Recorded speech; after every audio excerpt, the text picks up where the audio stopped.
Hello friends, welcome to tech money A to Z. అందరికీ నమస్కారం అండి. ఈరోజు మనం కుబేర కుంచం గురించి తెలుసుకుందాము. ఇక్కడ చూసారు కదా, కుబేర కుంచం ఇత్తడిదనమాట, బ్రాస్ది.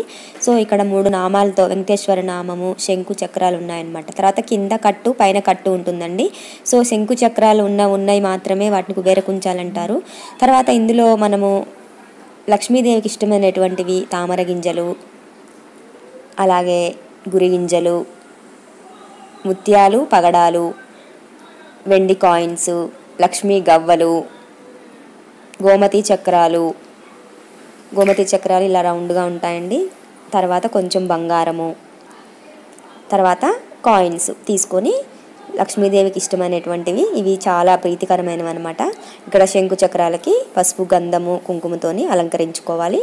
సో ఇవి వచ్చేసి వెండి, ఇత్తడి, రాగి వాటిలో ఇవి మనకి లభ్యమవుతాయన్నమాట. రాగి అయితే కోరుతుందండి. సో ఎక్కువ మంది రాగి మాత్రమే యూజ్ చేస్తారు. సో దొరకని వాళ్ళు బ్రాస్, అలాగే కొంచెం డబ్బులు కాస్ట్ పే చేయగలము అనుకున్న వాళ్ళు వెండి కూడా తీసుకుంటారు. సో నేనైతే ఇక్కడ బ్రాస్ ఐటమ్ తీసుకున్నాను. వీటికి గంధము, బొట్టు, పసుపుతోని అలంకరించుకోవాలి.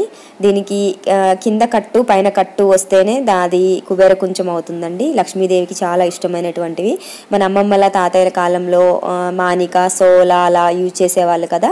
సో అలాగే అనమాట. సో ఇప్పుడు ఈ కుంచంలో కొంచెం పసుపు, కుంకుమ వేసేసుకొని లక్ష్మీదేవికి ఇష్టమైనటువంటివి అన్నీ కూడా ఇందులో వేసుకోవాలన్నమాట.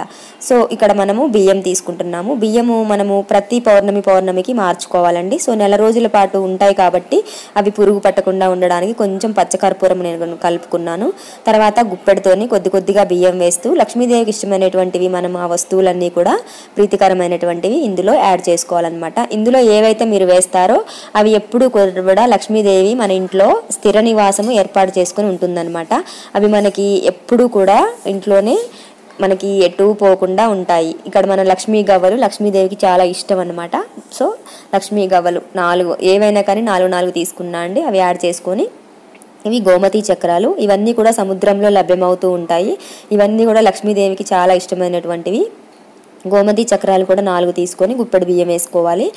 ప్రతి పౌర్ణమికి కూడా మార్చుకోవాలండి. ఇవి 4 కూడా తామర గింజలు ఎందుకు అంటే తామర చెట్టు పిలకలు వస్తూ ఉంటుంది కదా. సో అలాగే మన ఇంట్లో కూడా అన్ని కూడా అభివృద్ధి చెందుతూ ఉంటాయి. అందుకని లక్ష్మీదేవికి ప్రీతికరమైనటువంటివి తామర గింజలు అనమాట. అందుకని తామర గింజలు కూడా వేసుకోవాలి. ఇప్పుడు ఇందులో వేస్తున్న బియ్యం ఉంది కదా, వాటిని ప్రతి పౌర్ణమికి మార్చుకొని మళ్ళీ ఆ బియ్యంతో ఏదైనా తీపికరమైనటువంటి పదార్థాన్ని చేసుకొని అమ్మవారికి నైవేద్యంగా సమర్పించుకొని మన ఇంట్లో వాళ్ళు మాత్రమే వాటిని తినాలి. ఇక్కడ 2 ముత్యాలు, 2 పగడాలు కూడా వేస్తున్నాను.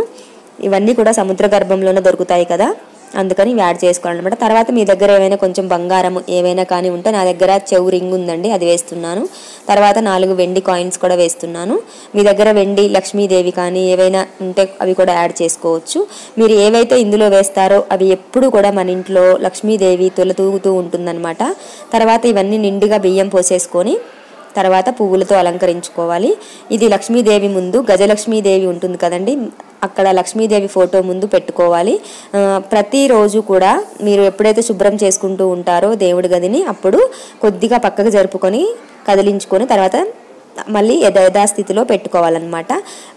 ఈ కుబేర కుంచాన్ని ఎప్పుడు కూడా నేల మీద ఉంచకూడదండి, అది చాలా తప్పు. అందుకని ఒక ప్లేట్ తీసుకొని ప్లేట్లో ఇలా కాయిన్స్ పెట్టేసి కాయిన్స్ మీద కుబేర కుంచాన్ని నించోపెట్టాలి. తర్వాత ఈ కుబేర కుంచానికి ఎప్పుడు కూడా స్పూను అలాంటివి మనం నైవేద్యం అవి పెడుతూ ఉంటాం కదా, అప్పుడు స్పూను అలాంటివి తగిలించకూడదండి. తర్వాత దీనిని ప్రతి నెలకొకసారి పౌర్ణమి రోజు తీసేసుకొని మళ్ళీ శుభ్రపరచుకొని మళ్ళీ యథాస్థితిలో మళ్ళీ కొత్త బియ్యం పోసుకొని మళ్ళీ ఏర్పాటు చేసుకోవాలి. ఆ తీసేసుకున్నటువంటి బియ్యాన్ని మాత్రం మనము ఏదైనా నైవేద్యం తీపి పదార్థంగా చేసుకొని లక్ష్మీదేవికి అందరికీ ప్రసాదంగా నైవేద్యంగా పెట్టేసి తర్వాత ఇంట్లో వాళ్ళు వాటిని తీసుకోవచ్చు అనమాట. చూసారు కదా, మీకు ఏమైనా డౌట్స్ ఉంటే నా కమెంట్ సెక్షన్లో కమెంట్ చేయండి. ఇలా చిల్లర పైసలు పెట్టేసి పువ్వులతోని ఇలా అలంకరించుకోవాలి. లక్ష్మీదేవికి కాగితపు నోట్ల కంటే చిల్లర అంటే చాలా ఇష్టం అండి. అందుకని చిల్లరనే ఎక్కువగా ఉపయోగించాలి. అవి ఎప్పుడు గలగల్లాడుతూ ఉంది అంటే లక్ష్మీదేవి ఇంట్లో కూడా ఎప్పుడు గలగల్లాడుతూ ఉంటుంది. ఇవి ఓన్లీ పెట్టుకోవాలా అంటే లక్ష్మీదేవి ఫోటో ముందు మన దేవుడి గదిలోనైనా పెట్టుకోవచ్చు, లేదంటే బీరువాలో కూడా పెట్టుకోవచ్చు అండి. లేదు మేము 2 చోట్ల పెట్టుకుంటాము అంటే అలా కూడా పెట్టుకోవచ్చు. ఇత్తడిది కానీ, రాగిది కానీ, వెండిది కానీ ఇలాంటిది పెట్టుకోవాలన్నమాట. ఏమైనా డౌట్స్ ఉంటే కమెంట్ సెక్షన్లో కమెంట్ చేయండి. Thank you friends. Thank you for watching.